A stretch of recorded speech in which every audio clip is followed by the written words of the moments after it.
2 दिन पहले फर्स्ट और थर्ड सेमेस्टर का रिजल्ट आ गया है। बच्चे उसमें कुछ बातों को समझ नहीं पा रहे थे, इसीलिए आज पूरे प्रॉक्टोरियल बोर्ड और हमारे सीनियर्स टीचर्स ने इसी हॉल में, ठीक है, बच्चों से बात की और सभी बातें स्पष्ट की।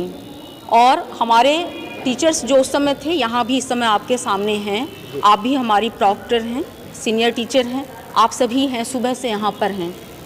और हम लोगों ने हर एक बात को समझाया और मैंने इनसे ये भी कहा कि मैं बहुत ही जिम्मेदारी और गंभीरता के साथ बातें कर रही हूँ कि आपकी एक एक समस्या हम सुन रहे हैं और उसका निराकरण शीघ्र ही किया जाएगा। बच्चे शांत हो गए और हम लोग अपनी क्लास लेने लगे।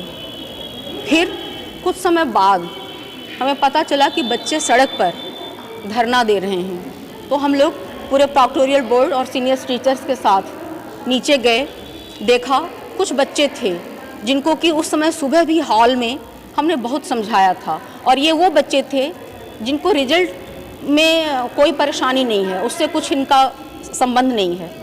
ये बच्चे कुछ और ही बात लेकर के किसी टीचर के विषय में झूठी बात कहना, जबकि उस विषय को ये पढ़ते भी नहीं हैं। तो ये पूछा गया कि जब आपका ये विषय नहीं है तो आप ये बात कैसे कह रही हैं? नहीं, उसने कहा, उसको बुलाया गया उस स्टूडेंट को, तुमसे किसने कहा? नहीं मैडम, मैं भी एब्सेंट थी, उसने कहा।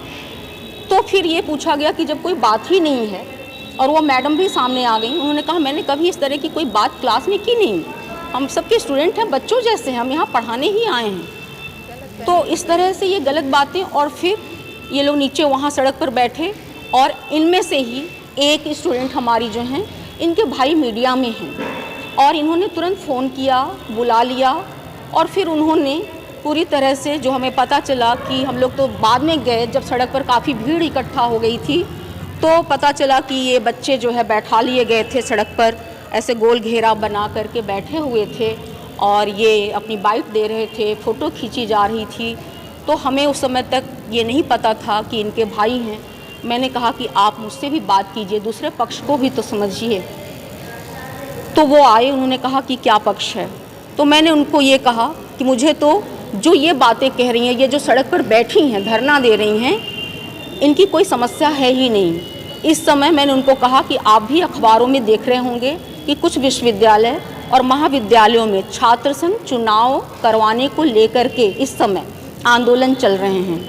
तो ये कुछ बच्चे जो है, क्योंकि अभी ये थर्ड सेमेस्टर के हैं, बहुत सीनियर नहीं है, बीए थर्ड सेमेस्टर के हैं, तो हो सकता है इनमें भी एक उत्साह जागा हो कि हम भी यहाँ कुछ संघ बनाएं, नेतृत्व करें, क्योंकि हमने बहुत समझाया है और बहुत ही अच्छी तरह से समझाया।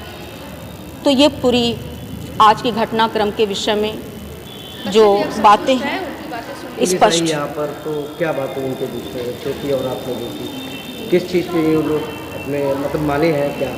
जी, जैसे वो बार बार ये कह रही हैं कि माइनर सब्जेक्ट, ठीक है, उसमें हम फेल हो गए हैं, तो क्यों किया गया? वो तो कॉलेज ने दिया है। अभी ये बच्चे नहीं जानते हैं कि एनईपी के अंतर्गत जो नया सिलेबस है, राष्ट्रीय शिक्षा नीति, ठीक है, 2020, जो नया सिलेबस है, बच्चे अच्छी तरह से समझ नहीं पा रहे हैं। उनको उसमें माइनर भी लेना है, वोकेशनल विषय भी लेना है, मेजर भी है। तो यदि माइनर में बच्चों ने पहले से दिमाग बना लिया होगा कि हमें कुछ नहीं पढ़ना है, कुछ नहीं लिखना है, हम यूं ही पास हो जाएंगे, तो शायद कुछ बच्चे जिन्होंने नहीं लिखा होगा वो फेल हो गए हैं। तो अब उस चीज़ को लेकर के वो बात अपनी समस्या लाए, तो उसका भी हमने हल निकाला कि आप दीजिए ना, उसमें फिर से एग्ज़ाम करवाया जा रहा है और जल्दी करवाया जा रहा है, आप दीजिए एग्ज़ाम, आप पास हो जाएंगी। तो सारी बातें समाप्त हो गई थी, सुन ली गई और वो बच्चे बड़ी शांति से अपने अपने घर चले गए।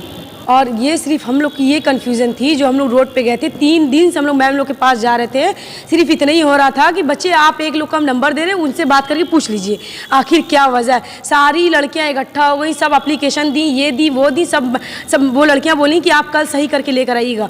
कल हम लोग घर गए, आज सारी लड़कियाँ आई, कॉलेज में क्या बात हुई क्या नहीं बात हुई, सब लड़कियाँ अलग अलग हट गई, सारी लड़कियां दूर दूर हो गई। सब कह रही नहीं भैया मैडम बहुत परेशान करेंगी हम लोगों को, जिसको जो करना है कर ले। फिर भी आधी लड़कियां हिम्मत बना कहीं नहीं, मेरी फीस बहुत वेस्ट जा रही है, हम नीचे जाके इतना वो देंगे। हम लोगों की फीस इसमें लगती है ले देकर पूरा 6 साढ़े 5 हज़ार तक लग जाता है हम लोगों का। 7 तक, किसी किसी लड़कियों को 7 तक भी जाता है, 8 तक भी जाता है। यही सब हुआ था। और मैम, जब हम लोग मैम से बात कर रहे थे तो मैम आई, इतना जोर से चिल्ला के हम लोग से बोली कि तुम लोग क्या कर सकती हो, रिकॉर्डिंग लगाई हो, लगाओ, मेरी रिकॉर्डिंग बनाना चाहती हूँ, रिकॉर्डिंग बना के दिखाओ तुम लोग मुझे। वो मैम थी, वो वाली मैम थी, चीफ मैम थी, यस मैम। तो वो बोली कि आप अगर रिकॉर्डिंग लगानी, रिकॉर्डिंग लगाओ। और पहले तो हम लोग की स्कूल में ये नोटिस थी, आप फ़ोन अलाउ कर सकती हो कॉलेज में। हम लोग तो वैसे भी फ़ोन नहीं लाते हैं सर। फिर दोबारा जब लड़कियां फ़ोन लाना स्टार्ट कर दी तो लोग फ़ोन छीन के 500 रुपये फाइन लगाने लगा। लोग, हर बच्चे। आपका जो मुद्दा है उस मुद्दे पे बात बस मेरा मुद्दा यही कि हम लोग से जो भी गलती हुई थी, जैसी भी गलती हुई थी, अब हम लोग सर से माफ़ी मांग दी। अब हम लोग नहीं पढ़ना चाहते सर। नहीं पढ़ना। नहीं, फीस और हम लोग का टीसी दोनों वापस कर दिया जाए। ये कितने बच्चों ने ये डिसीजन लिया? ये सारे बच्चों ने ये डिसीजन लिया, देख लीजिए आप सारे को। नहीं,